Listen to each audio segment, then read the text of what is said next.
దేవుడి నామానికే మహిమ అవని. దేవుడు మీకు ఆరోగ్యం ఇవ్వని, ఆత్మీయంగా ఎదిగేకి దేవుడు దయపాల్సి నేను వేడుకుంటున్నాను. మత్తాయి 7:24. కాబట్టి ఈ మాటలు విని వాటి చొప్పున చేయి ప్రతివాడు బండ మీద ఇల్లు కట్టుకొనిన బుద్ధిమంతుడ పోలియుండును.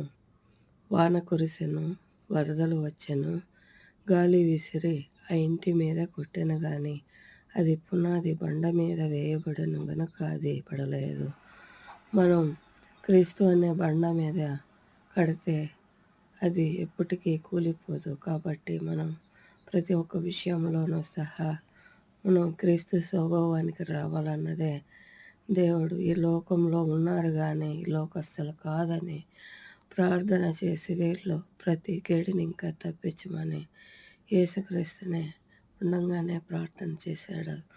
కాబట్టి మనం క్రైస్తవులు మనం ఊరికే ఈ లోకంలో క్రైస్తవులు అంటే ప్రయోజనం లేదు కానీ దేవుడు మాటలు చొప్పున మనం బతకాలి. అప్పుడుగా ప్రయోజనం.